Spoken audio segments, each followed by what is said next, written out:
पाठ 2 खरगोश और गिलहरी। किसी जंगल में एक बेर का पेड़ था। उस पेड़ पर एक गिलहरी रहती थी।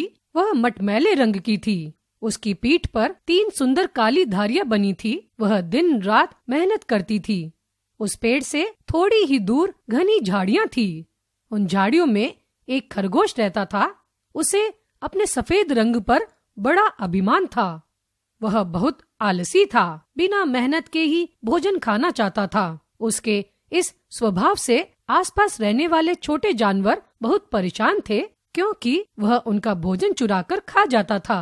गिलहरी और खरगोश में दोस्ती हो गई थी। गिलहरी उसे समझाती रहती थी, देखो दोस्त, आलस करना बुरी बात है। दूसरों का भोजन चुराकर खाना और भी बुरी बात है। तुम भी मेहनत किया करो। मेहनत करके खाना अच्छी बात है। मुझे देखो, मैं दिन रात मेहनत करती हूँ। गिलहरी की बात का मजाक उड़ाकर खरगोश कहता, तुम मुझे शिक्षा मत दो। जब मुझे बिना मेहनत के ही भोजन मिल जाता है तो मेहनत क्यों करूँ? जंगल के दूसरे जानवर खूब मेहनत करते और एक दूसरे के साथ हंसी खुशी रहते। गर्मियाँ खत्म हो गई थी।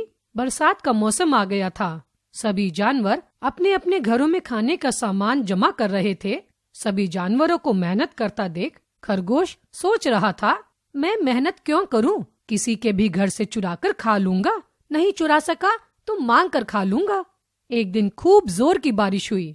सभी जानवर अपने अपने घरों में जाकर आराम से बैठ गए। खरगोश ने तो अपना घर बनाया ही नहीं था। बारिश होने से झाड़ियों में पानी भर गया था। अब खरगोश के रहने के लिए कोई जगह नहीं थी। वह भूख से परेशान हो इधर से उधर भटक रहा था। बारिश के पानी से वह पूरी तरह भीग गया था। उसे ठंड भी लग रही थी। ठंड से कांपने के कारण उससे अब ठीक से चला भी नहीं जा रहा था। उसके सुंदर सफेद शरीर पर कीचड़ लग गया था।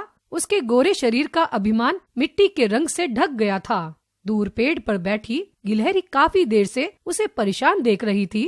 जब उसने देखा खरगोश बेहोश होकर गिरने वाला है, तो वह झट से उसके पास गई और उसके सिर पर प्यार से हाथ फेरने लगी।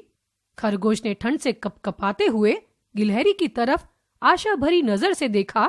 गिलहरी ने कहा, दोस्त, यदि समय रहते तुम मेरी बात मान लेते तो। गिलहरी की बात पूरी होने से पहले ही खरगोश ने रोते हुए कहा, दोस्त गिलहरी, मुझे माफ कर दो। मैं अब तुम्हारी बात अवश्य मानूंगा।